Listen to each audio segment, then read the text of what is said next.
Conheça o Cotai Project.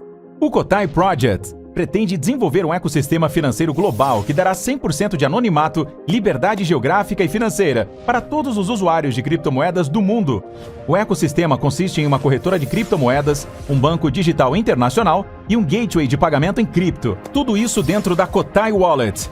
Não perca essa oportunidade e acesse o nosso site. Link na descrição do vídeo. Tá aí, ontem empurraram mais 0,25% de taxa Selic no rabo do 15%, povo. né? Não, 0,25%. Estamos em 15%. Isso daí significa um absurdo, algo próximo a 1,5 trilhão de reais por ano. Aquele 0,25 ali significa 25 bilhões de reais. E os caras, 7 sujeitos que ninguém sabe de onde vieram e nem quem colocou ali, determinaram que o povo brasileiro tem que pagar mais 25 bilhões de juros aos bancos para manter a inflação baixa. Gente, quem mantém a inflação baixa é a miséria no Brasil. Tá? Ou seja, hoje é aquilo que eu falo. Hoje o cidadão tem 10 milhões de reais, ele pensa assim, bem, 10 milhões de reais é um bom dinheiro, mas não me dá um conforto para a vida inteira. O que eu vou fazer com esses 10 milhões de reais? Em outras épocas, época do meu pai, do meu avô, o cara falou assim, bem, eu vou montar um mercado, vou pegar um bom ponto, vou montar uma padaria que vai me dar ali uma renda por mês tranquilo, eu vou ter um comércio para a vida inteira. Hoje o cara vai pegar esse dinheiro, vai botar onde? Ele vai botar no banco. E quando ele bota no banco, ele deixa de criar 30 empregos. Na renda fixa, o negócio rende mais do que quando ele o cara recebe, investindo, empreendendo. O cara vai receber 15% ao ano. O cara vai receber 1,5 milhão ao ano. Bicho, quem é que vai querer arriscar a ter que pagar imposto, pagar empregado, ter problema com isso, ter problema com aquilo? Ele vai pegar um empregado, o empregado vai denunciar ele por racismo, outro por homofobia, outro por problema. O cara pega o dinheiro e fala assim, gente, bota no banco. Aí sabe o que acontece? Ninguém vende nada. Ninguém coloca nada para frente, a economia está estagnada e vai permanecer estagnada. Enquanto isso aí, o dinheiro de custeio do Brasil já acabou, o Lula criou 22 ministérios, 22 não, minto, sou exagerado, criou 17 ministérios. Aumentou em 70% o número de... 65% o número de ministérios. Tá? Criou o Ministério da Diversidade, da Desigualdade, da Igualdade, do índio Pataxó, do índio da tribo aqui da UANOS, de tudo quanto é lugar. Todo mundo. Da diversidade, disso, da irmã da Marielle, de todo mundo.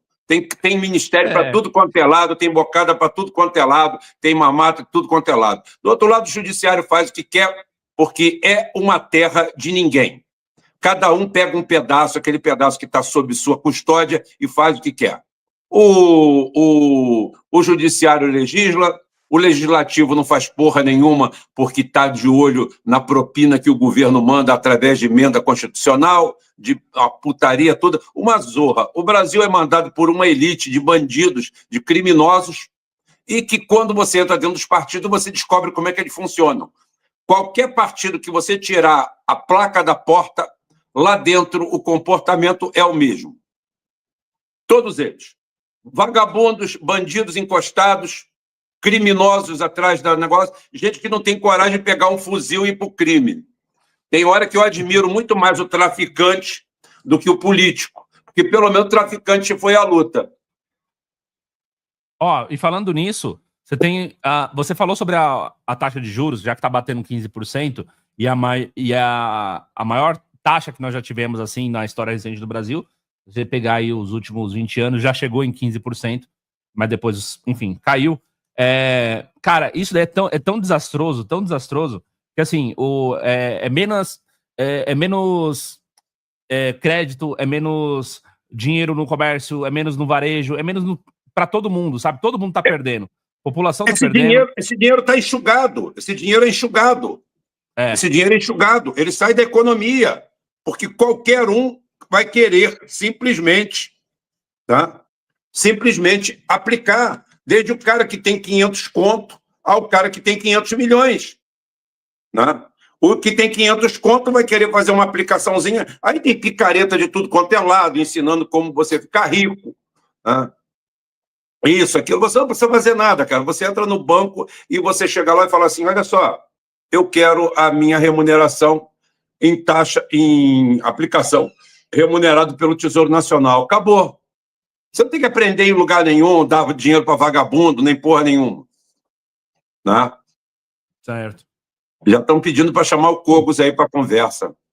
Não, o pessoal tá querendo treta. Hoje o assunto é outro, gente. Imagina só o Cogos aparecendo agora.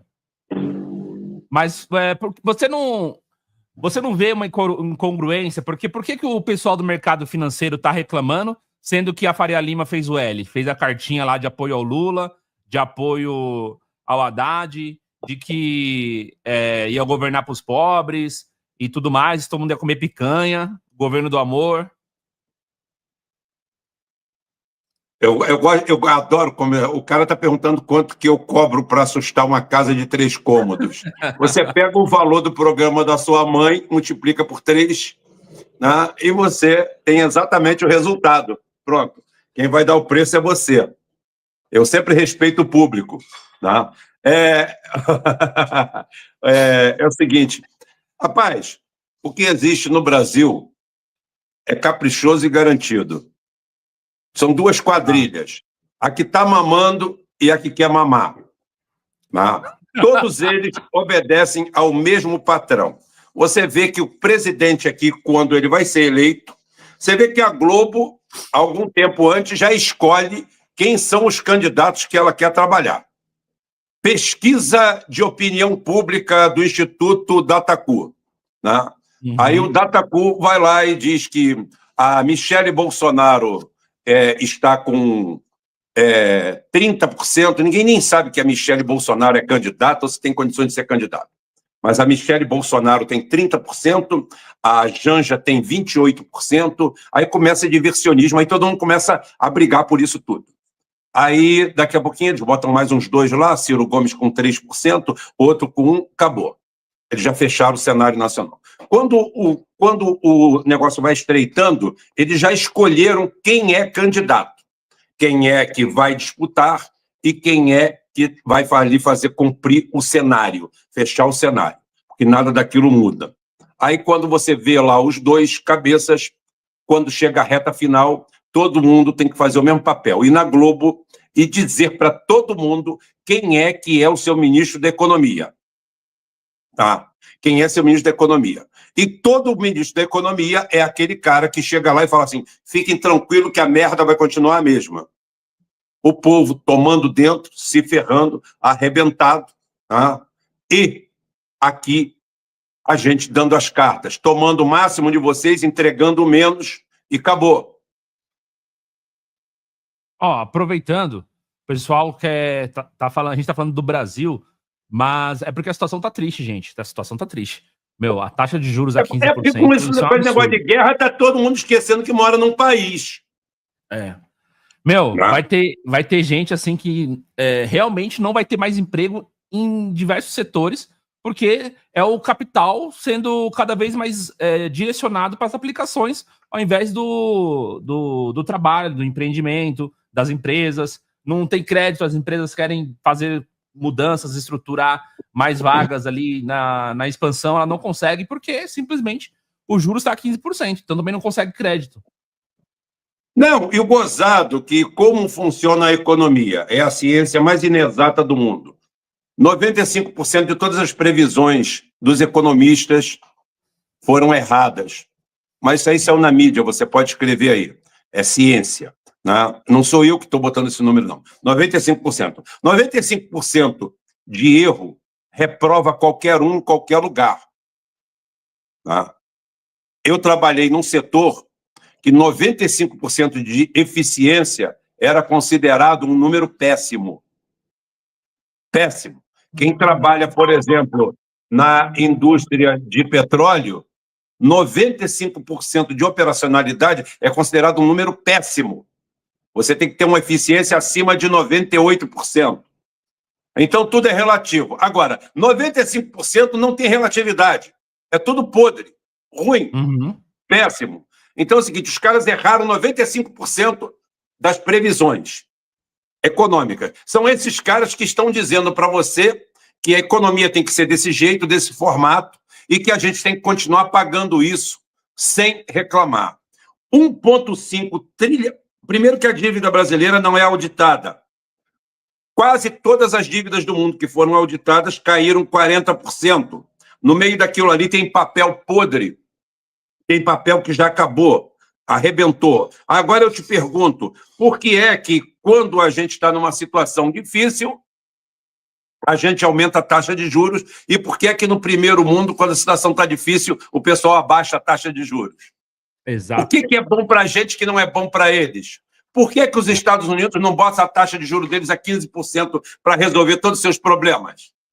Por que que na Europa o pessoal não coloca 15% a taxa de juros para resolver todos os seus problemas? O que eles fazem é o seguinte, é botar ela o mais próximo de zero possível. É claro que você facilita o investimento real, não especulativo. Não o cara que leva dinheiro para lá para tirar dinheiro da onde não tem, só imprimindo. Se você joga dinheiro dentro de um buraco, não produz nada, não produz riqueza, não tem riqueza nenhuma associada, você de lá só está tirando dinheiro inventado.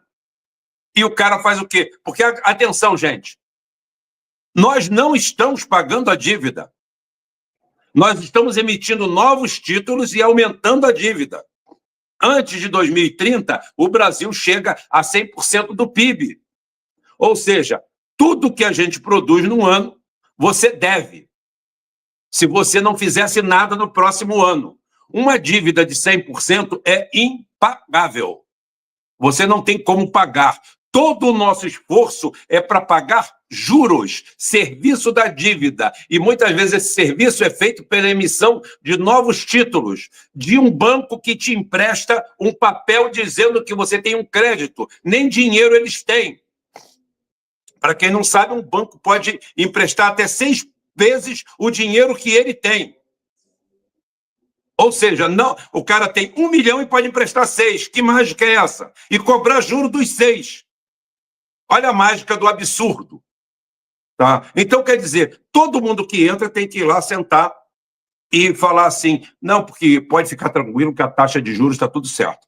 E todo mundo fala que... E todo mundo criou uma coisa que toda a população sabe, graças a Deus. O problema é a inflação. Gente, a inflação não é problema em lugar nenhum. Problema é estagnação.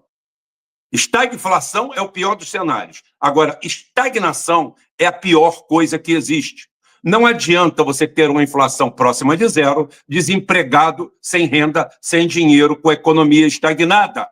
É muito melhor que a inflação seja de 20% ao ano, que não é desejável, é claro, tá? Mas você com pleno emprego. Tá? Essa situação que está aí é uma falácia. Eles tentam combater a inflação, porque quanto mais eles combatem a inflação e mais o juro está alto, porque o que é o juro real? É a inflação tirada do juro total. Quanto mais ele aumenta o juro e quanto menor for a inflação, esse gap aí, essa diferença é o juro real, é o lucro absurdo e absoluto. Ou seja, você pode deixar 5%, 3% para corrigir o capital, que seria a antiga correção monetária, e o resto é lucro líquido. Tá? Isso daí todo a gente deve, inclusive, um dos pais dessa situação toda se chama Luiz Inácio Lula da Silva, que em 2003 aprovou a emenda constitucional 040/2003, que suprimiu da Constituição o artigo 192, que versava, entre outras coisas, que o juro real brasileiro não poderia ser acima de 12% ao ano. Isso tolheria tudo. E o Lula chegou lá e deu a liberdade do cartão de crédito de cobrar 600% de juros ao ano, quando o máximo constitucional seriam 12%, de acordo com o artigo 192 da Constituição Federal, e foi suprimido. Tá? É trabalhar para os bancos. Então, todo mundo trabalha para os bancos. Haja vista que tem aí na frente da economia brasileira o Haddad, que é um imbecil, tá? Um bosta que não sabe de absolutamente nada, não sabe nem onde está.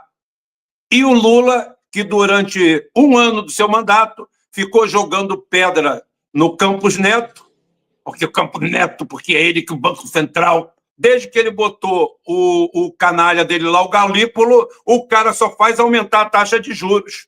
E esse traste que está aí como presidente da República, o que tem feito é calado, comprado o Congresso, se aliado com o STF para fazer uma cortina de fumaça de perseguição, e ainda persegue, para piorar tudo, um banana, um bunda mole igual o Bolsonaro, que vai lá e tem coragem de pedir para o Xandão para que... Olha só, você não quer ser meu vice, não, porque, pô, se a gente ia fazer uma chapa imbecível, aqueles caras que estavam lá em frente do quartel, tudo imbecil, os caras são retardados. Tá? E o cara ontem chegou na minha live e falou assim, eu tenho o maior orgulho do mundo de ser bolsonarista. Eu falei, cara, se esse é o seu maior orgulho, eu não quero que você me diga qual é a sua maior vergonha. Né?